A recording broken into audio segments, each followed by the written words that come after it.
I never believed in fate. I never thought the future could be written down long before it happened.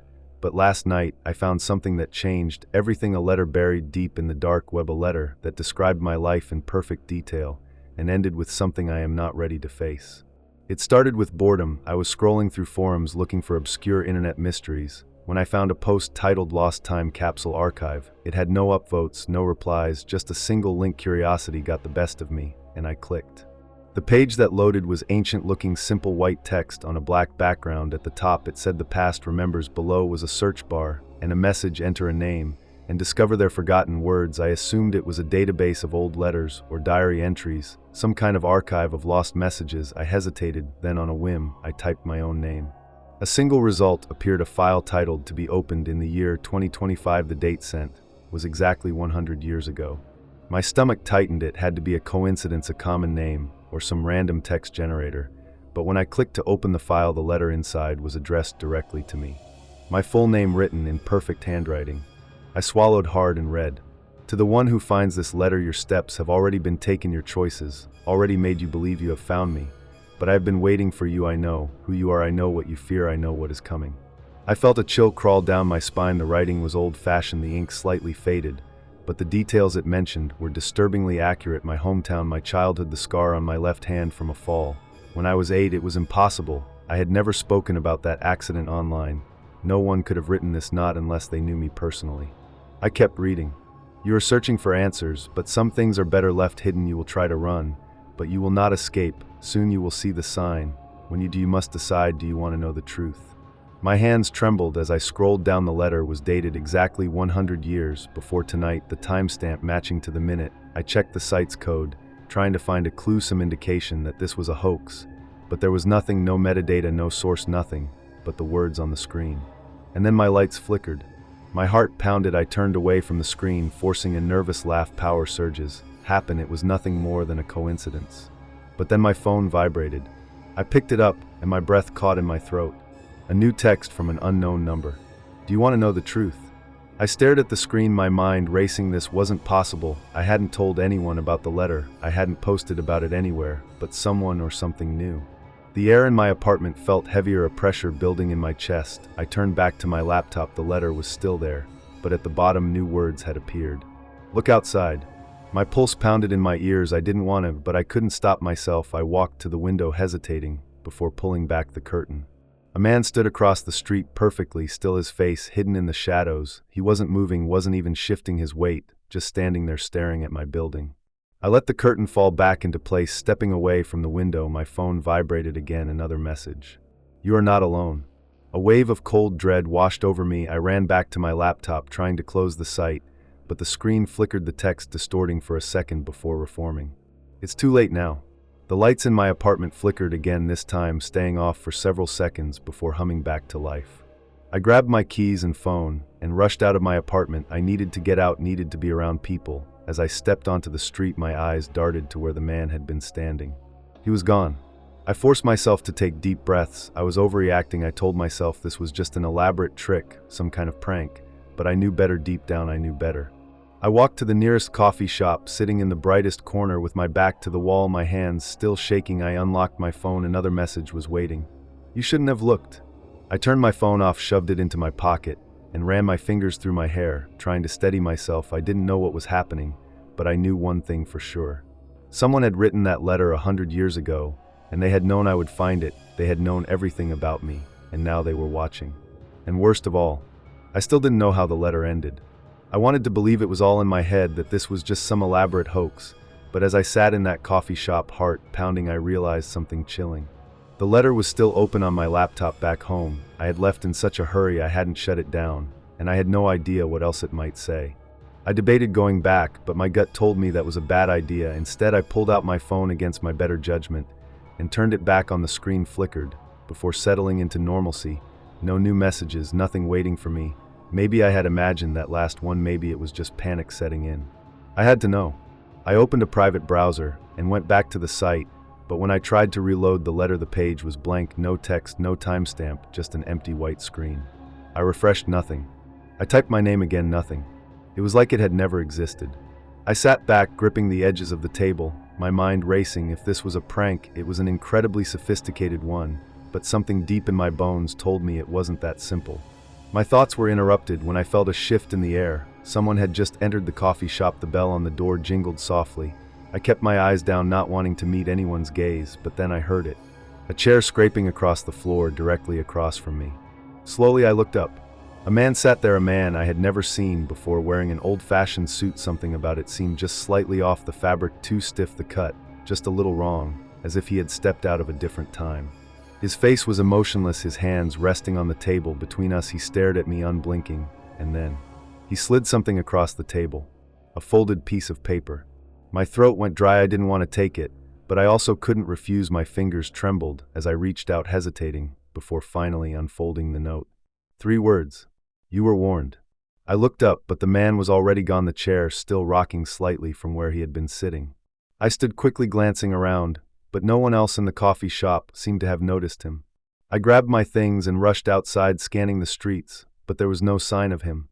I was breathing too fast, my mind unable to process what had just happened. The letter had disappeared from the website, but now here it was right in front of me, a physical piece of evidence. I unfolded it again, this time noticing something I hadn't before. More writing. At the bottom in smaller script was another line. Your final warning is in your apartment. My stomach dropped. I knew I shouldn't go back, but I had no choice. By the time I reached my building, the sun had set, and the air had turned cold. The hallway felt longer than usual, my apartment door somehow heavier as I pushed it open. I stepped inside, and the first thing I noticed was the silence. The kind of silence that feels too deliberate, as if the space itself is holding its breath. Then I saw it. Another letter resting neatly on my kitchen counter. But this one was already open. My pulse thundered in my ears as I approached, hesitating before picking it up. The paper felt old, fragile, like it had been sitting there for decades waiting for me. The handwriting was the same as before, but the words were different. This time there was no warning. There was only a date. Tomorrow. My hands clenched around the paper, my breath coming in short, shallow gasps. I didn't know what was going to happen tomorrow, but I knew one thing. It had already been decided. I stood frozen in my kitchen, staring at the letter, my mind racing. Tomorrow, tomorrow what? The walls felt like they were closing in on me, the air too thick to breathe. I turned the letter over, hoping for more, but the back was blank, just aged yellow paper, as fragile as my sanity in that moment. I needed to leave, get out of my apartment, get away from whatever this was, but as I turned toward the door, something stopped me. A sound. Not loud, barely more than a whisper, but unmistakable. Paper crinkling. I whipped around, my heart hammering, my pulse a deafening roar in my ears. The letter on the counter had moved slightly, like it had been brushed by an unseen hand. No, I wasn't waiting to see what happened next. I grabbed my keys and phone, bolted for the door, and didn't stop running until I was several blocks away, standing breathless beneath a flickering streetlight. I checked my phone again, half expecting another message, another warning, but there was nothing, just silence. I didn't go home that night. Instead, I checked into the nearest hotel, locked the door, and sat awake, watching the clock hands creep toward midnight, waiting for tomorrow. Morning came, but nothing happened. No strange messages, no shadowy figures watching me, just an ordinary day like every other before it. For a brief moment, I thought maybe it had been a mistake, a prank, my own paranoia getting the best of me. Then I turned on the news. The anchor was reporting on a car accident just a few blocks from my apartment, a collision that had happened right in front of my building at the exact time I would have been walking home last night if I hadn't left. The image on the screen showed the wreckage, twisted metal glass shattered across the pavement. It was a miracle, the reporter said, that anyone had survived. Except no one had. I shut off the TV, my hands shaking. I knew then that the letter had been right. Tomorrow had come, and I wasn't supposed to be here to see it. I don't know who sent it, I don't know how they knew, but I do know one thing. I should have never found that letter, and I will never go back to the dark web again. I wasn't looking for anything specific when I found it. Just another night spent aimlessly clicking through dark web marketplaces, searching for the bizarre and unexplained. I had always been fascinated by the strange corners of the internet, the hidden places where reality blurred into something else. That's when I saw the listing. No title, no description, just an Imago worn leather-bound book with a symbol carved into the cover, a spiral looping endlessly inward. The seller's name was simply Caretaker, and the only text in the description was a warning. Do not read aloud. Do not read after midnight. Do not let it read itself. It was obviously a gimmick, some cryptic horror movie nonsense meant to drive up the price, and yet I couldn't look away. There was something about that book, something wrong. Before I could talk myself out of it, I clicked purchase. It arrived 3 days later, wrapped in plain brown paper. No return address. The book itself was heavier than I expected, the leather cracked with age. It smelled of dust and something faintly metallic. When I flipped through the pages, I saw they were filled with dense, handwritten text. No punctuation, no paragraph breaks, just a continuous stream of words in an unfamiliar language. That first night, I sat at my desk, running my fingers over the strange script. The ink had a faded, reddish tint, like it had been written long ago with something that wasn't meant for writing. I tried searching for translations, but nothing matched. It wasn't Latin, Greek, or any ancient language I could find. That should have been my first warning. I don't know when I fell asleep, but I woke to the sound of whispering. At first, I thought it was coming from outside, the wind slipping through my window, but then I saw it. The book was open. The pages were turning by themselves. I froze, my breath caught in my throat. The whispering grew louder, like dozens of voices speaking at once, overlapping, muttering words I couldn't understand. My eyes locked onto the ink, and for a split second I swore I saw the letters shifting, rearranging themselves. I slammed the book shut. The whispering stopped. I barely slept after that. Every night I placed the book on a shelf, far from my bed, but without fail I'd wake to find it open again. Sometimes just a few pages turned, sometimes flipped all the way to the back. The whispering never lasted long, just enough to jolt me awake, to remind me that it was still there. On the 7th night, I made a mistake. I whispered along. I don't know why I did it. Maybe exhaustion, maybe curiosity, maybe something else.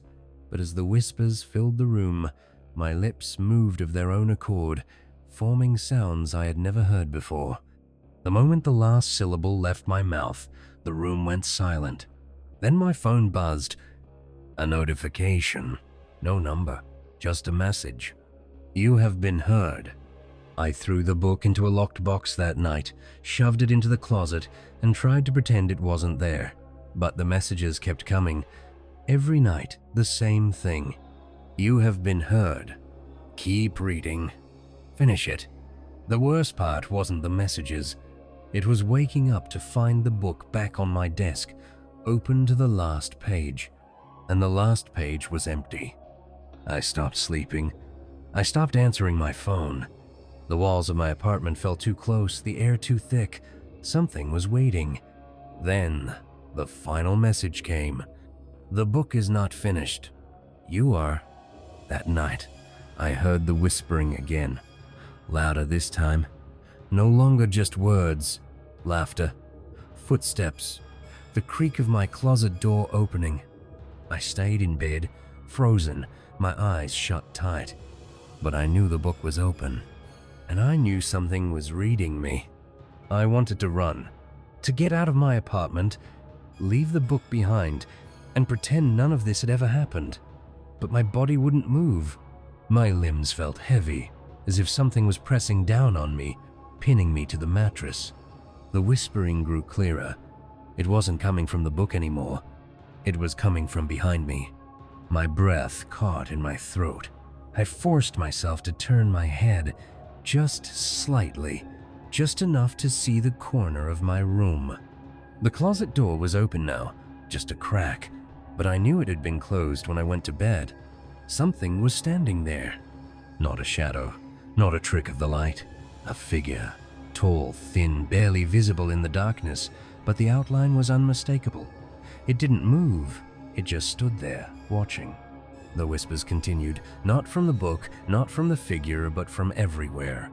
The walls, the ceiling, inside my own head. I screwed my eyes shut. And then, a breath. Not mine. Right next to my ear. I bolted upright, gasping, my body finally able to move. The room was empty. The closet was closed. The book was nowhere in sight.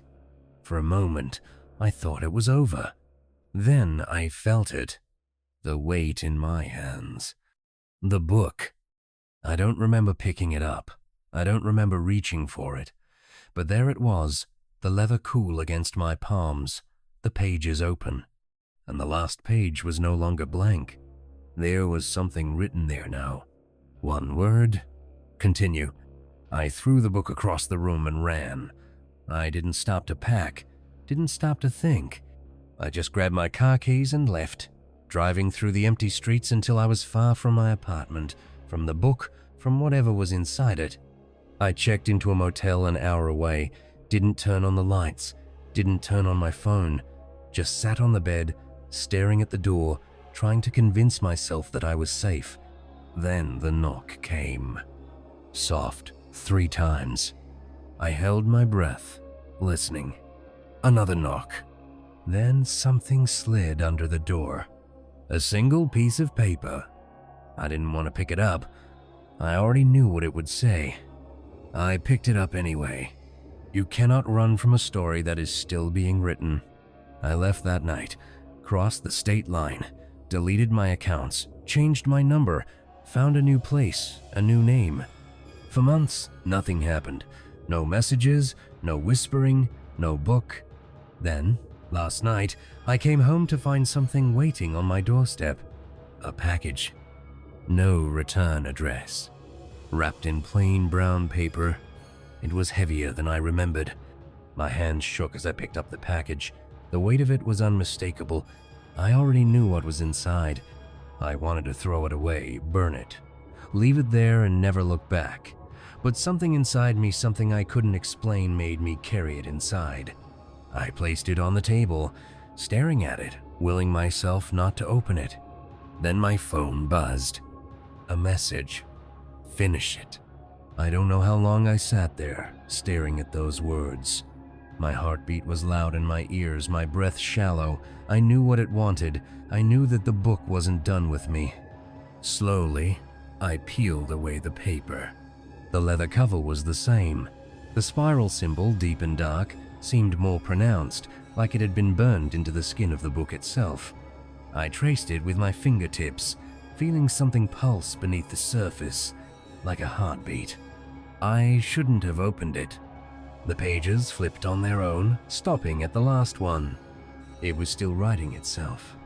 Letter by letter, words appeared on the paper, ink sinking into the page like something alive.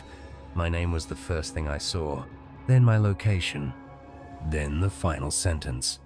The story ends when you do. I slammed the book shut, but I already knew the truth. I was never meant to read it. It was meant to read me. I stared at the book, my breath shallow, my pulse hammering in my ears. I wanted to believe it was over, that closing it would somehow break whatever had started the moment I brought it into my life. But the wispy. Some nights, I wake up to find the book on my nightstand, even though I know I locked it away. Some nights, I hear soft pages turning in the darkness.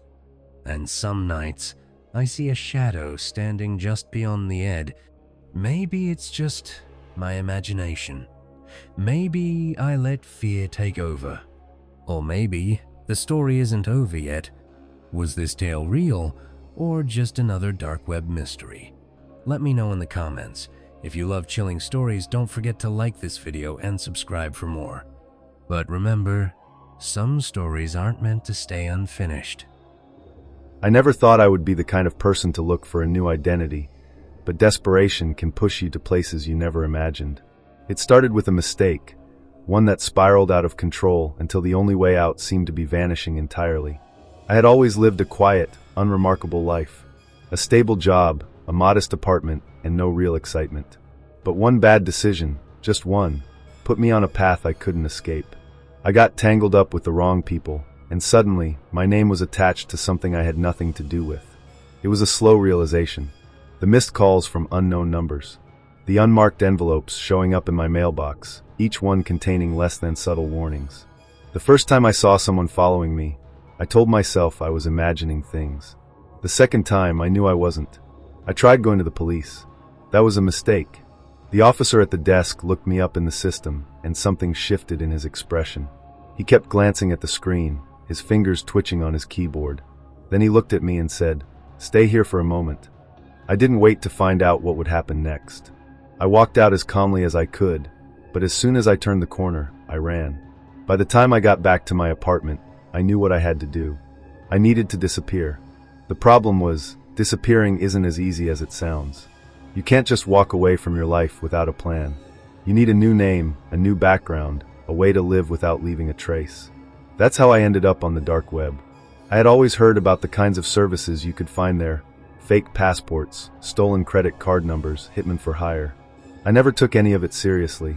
Until now. After hours of searching, I found what I was looking for. A forum thread titled "New Life, No Questions Asked." The seller had hundreds of satisfied customers.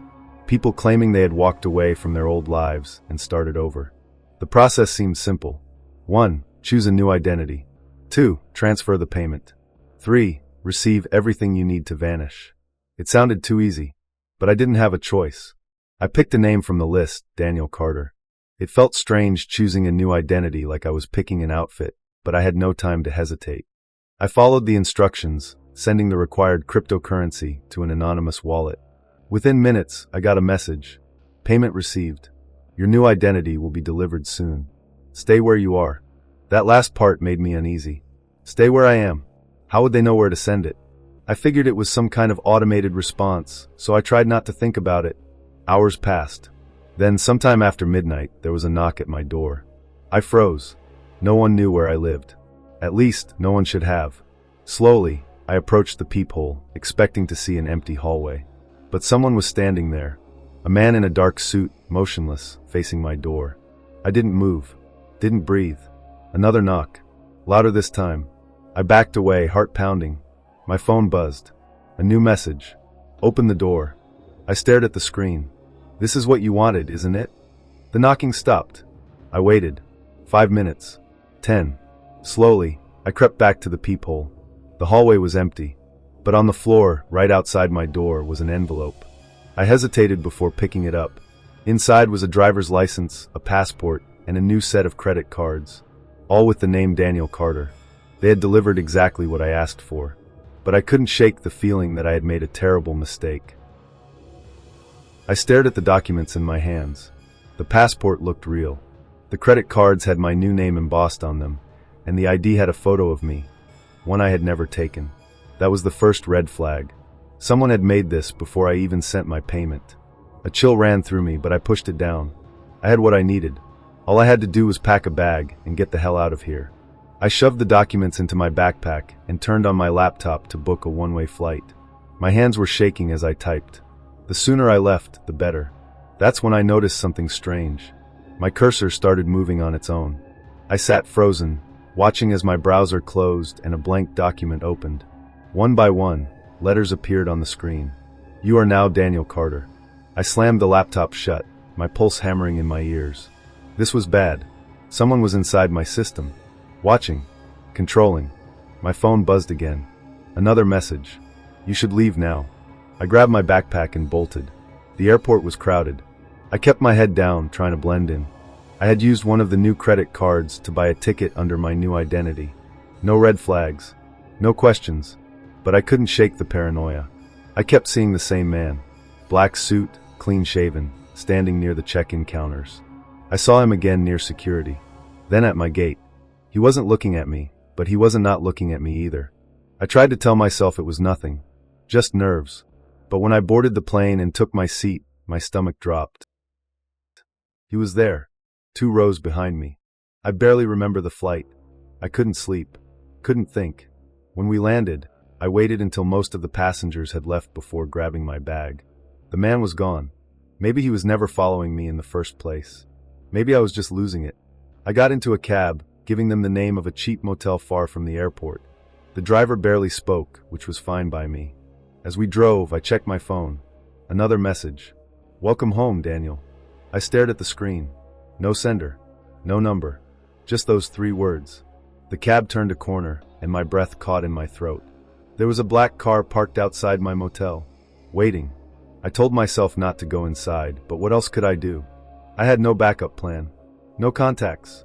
No one who knew where I was. I paid the driver and stepped out slowly, scanning the area. The car was empty. No one in sight. I walked past it, trying to act normal, then slipped into my motel room and locked the door. The room was small, barely more than a bed and a desk. I set my backpack down and turned on the lamp. That's when I saw it. An envelope, sitting on the bed. I hadn't been here before. No one should have known I was coming. I picked it up with trembling hands and slid my finger under the seal. Inside was a single piece of paper. There is no going back. I dropped the note and backed away.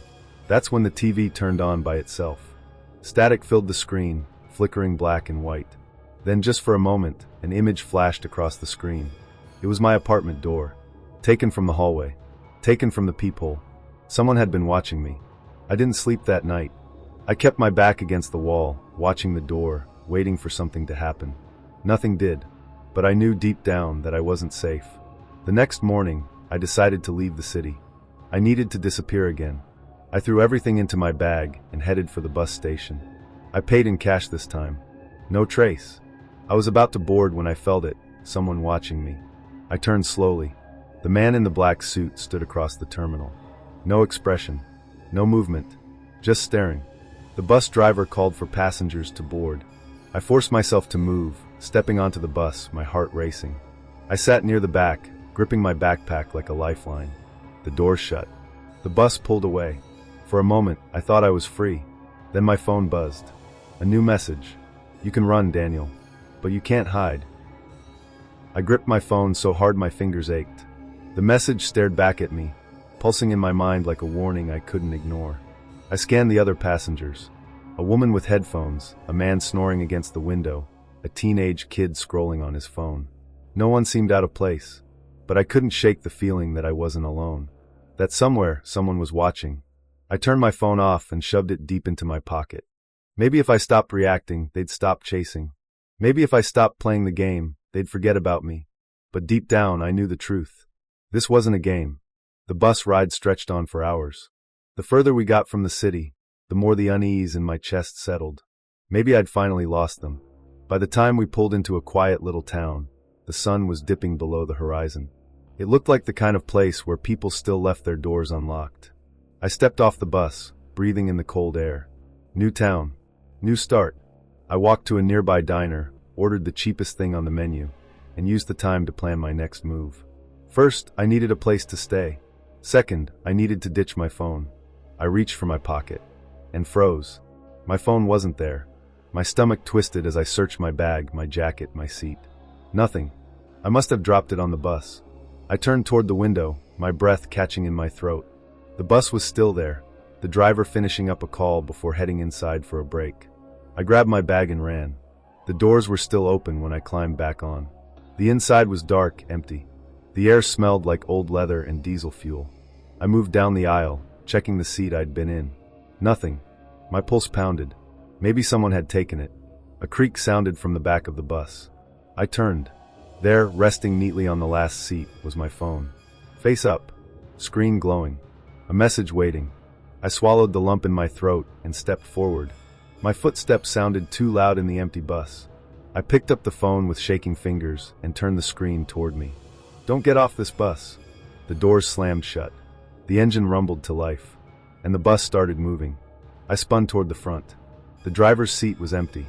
The wheel moved on its own, turning down a road that wasn't on the map. I ran forward and grabbed at the wheel, but it wouldn't budge. The dashboard was dark, the speedometer stuck at 0. Outside, the landscape changed. The town was gone. We weren't on a normal road anymore. The trees were too tall. The sky was too dark. And then I saw them. Figures standing on the side of the road, watching as the bus passed. All dressed in black. All staring with empty expressions. Somehow, I knew they were waiting for me. I ran to the back of the bus, trying to pry open the emergency exit, but it wouldn't budge. The windows wouldn't break. The bus kept driving. Faster now. Straight toward a tunnel that hadn't been there a second ago. The road ahead was swallowed in blackness, a void so deep that my reflection disappeared from the glass. My phone vibrated again. A final message. You asked for a new identity. The tunnel swallowed the bus whole.